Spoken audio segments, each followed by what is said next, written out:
Thưa các bác, các cô, anh chị em, hôm nay có anh tài xế lái xe về chợ Gậy Bộ Đa về cho ông nó đỏ cái mái nhà nên là cái đường nó bé quá, cái xe thì nó cũng to, cái đường này là đường vào thôi nên là cái xe vào thì cái bố cái bánh cái đã vào hết cái đường rồi. Đấy, nên là anh tài xế nó lùa cái xe vào để đổ cái bộ đắc, nhưng mà cái đường ấy nó dốc quá. Bây giờ thì nó lùa vào có một bê bánh xe thì cái bánh đầu ấy nó bị lầy vào đất rồi. Đấy, nên là bây giờ bà con rất là đông để xe quanh. Đây là cái xe này, nó chở bộ đắc trở về Bạch Khối bộ đắc. Thưa các bạn nhé, đoạn đường này là nói chung là nó cũng rất là dốc và nó cũng có đoạn công nước. Đấy. Bây giờ thì đang lấy đá kê cái bánh để là đi lại xe nó có ra được không. Đấy, bị lầy có cái bánh nó bị dưa vào cái gừng đường. Đấy, cũng họng ngô của bà con nữa các bạn.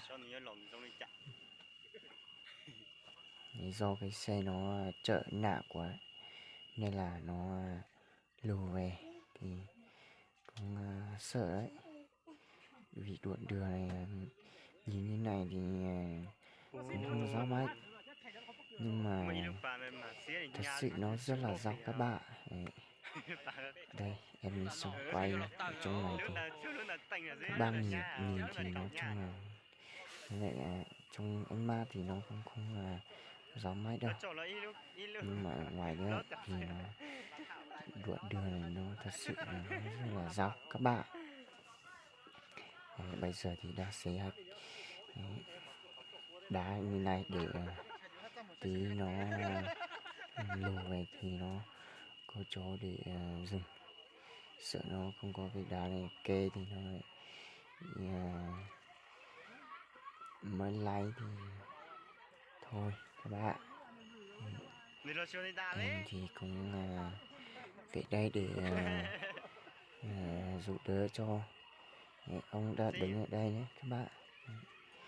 Ông này là bố vợ của anh trai em, nên là hôm nay là mời bà con để đi giúp bố ngoại của anh trai họ để đổ cái mái nhà, nên là bà con cũng đi đủ rồi, nhưng mà cái xe nó cũng chạy bồ.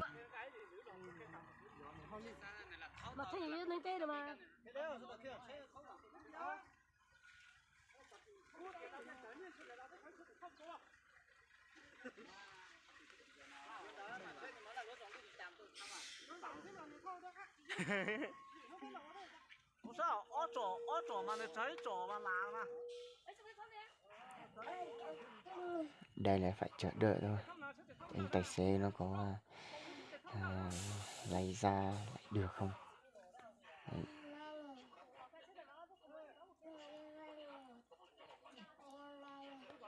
Đoạn đường này rất là giáo ạ các bạn, xe thì nó lại chở nặng và xe to cao nước.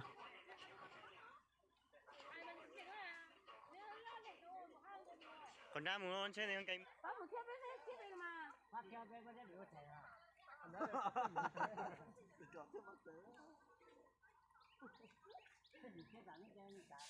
tao này chỉ ra là tức chuyện mà tao mà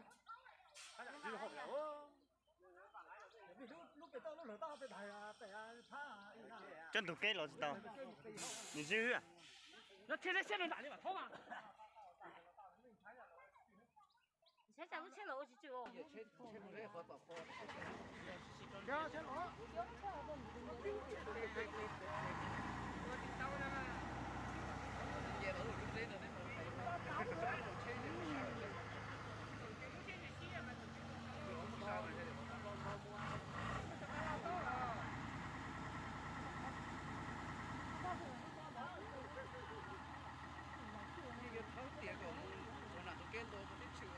nhớ một chỗ nào hấp tì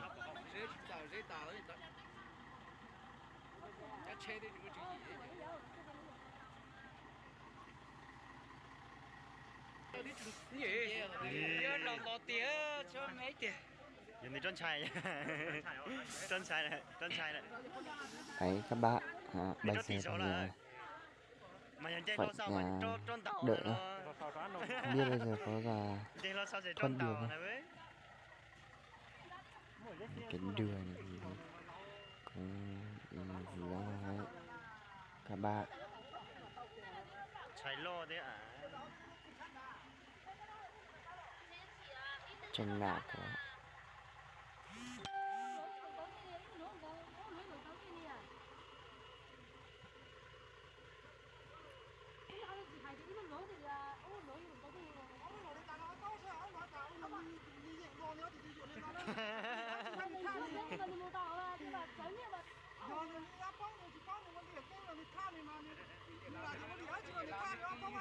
dù bao nhiêu ấy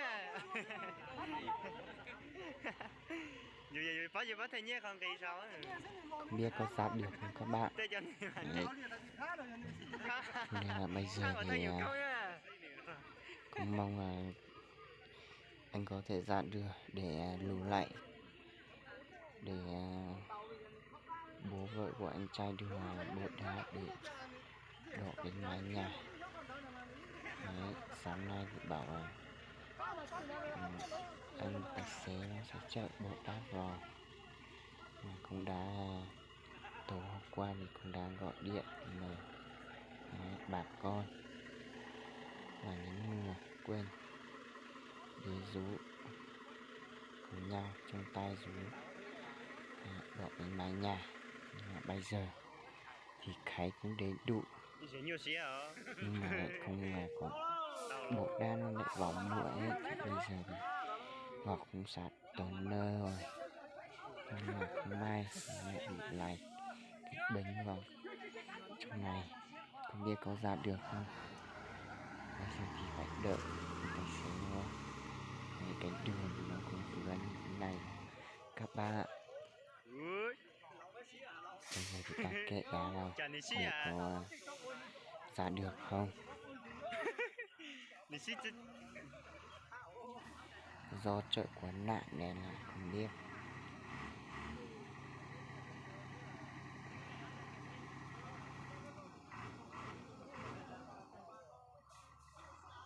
Ôi, may mà đưa rồi các bạn. Đấy, bây giờ thì đưa thôi. Không biết cái lũ lại là tiến lên. Chắc anh tài xế cũng dán lùi nước ba, nên là phải đợi xem nó lù lại hay là nó lại đi lại để quay đầu đi trước. Đấy. Vì đoạn đường này nó dốc,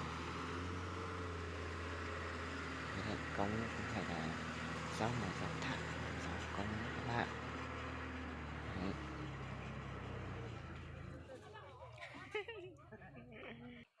May mà ra được rồi các bạn.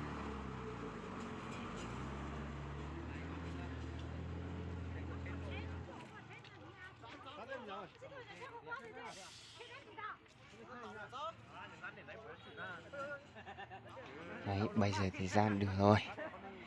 Thì ông tài xế nó chắc là nó cũng sợ ấy. Bây giờ đang lo lắng không biết lù tiên hay là quay lại đấy. Bây giờ không lù rồi các bạn, để tiến lên thôi, chắc là phải quay lại đảo đi trước. Đấy, độ đường này khá là dọc các bạn. Bây giờ thì quay lại ở đây cho đầu đi trước. Đấy. Khá là nặng cái xe này.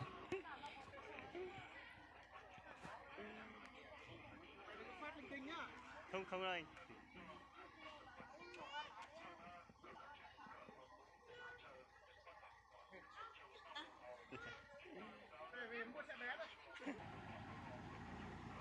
Đấy.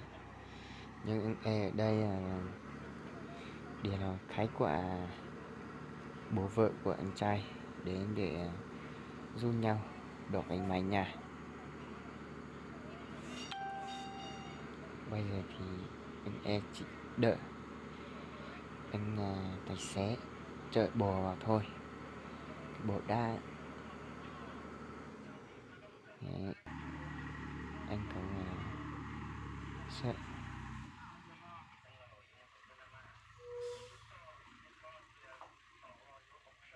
may mà ra được các bạn. Đấy, như là anh phải nghỉ một lúc.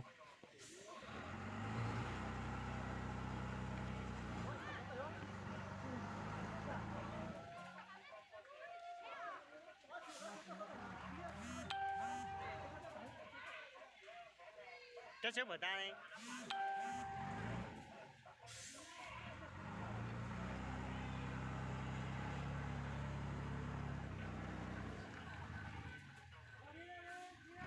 Đi rồi các bạn. Bây giờ thì đã đi tiếp nhưng mà không lùi rồi. Đấy. Phải đi đầu phải đi trước.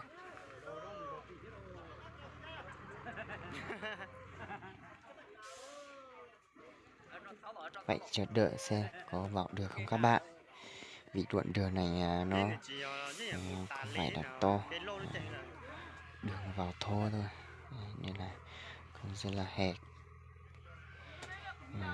bé quá nên là cái xe to.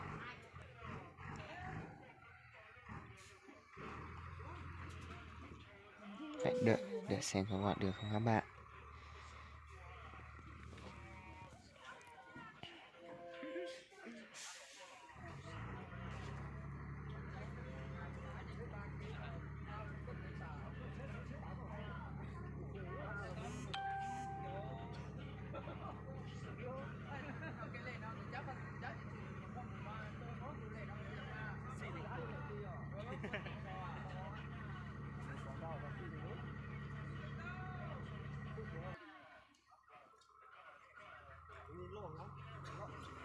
Xe lại móc cái dây điện.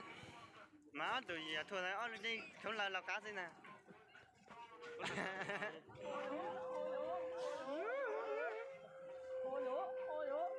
Mì trộn ra máu tháo đi trộn bò nó đó. Chưa. Vậy, có tay anh đi mù ly máu phải về chế đi. Các bà cô anh chị thấy ở đây cái xe vào cũng đã hết cái đường.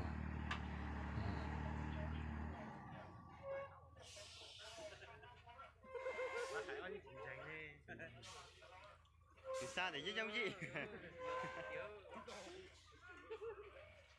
Anh chỉ cho lá chỉ hải lại ok đến mà Vào các bạn. nhiêu xía tiểu. Bây giờ xe vào. Còn đoạn công ở dưới kia không biết nó có là vào được không. Đấy, đoạn này ấy. Đoạn này khá là rộng các bạn.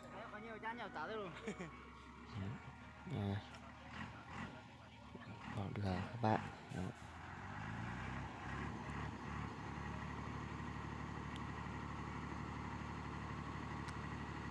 Lùi tiếp.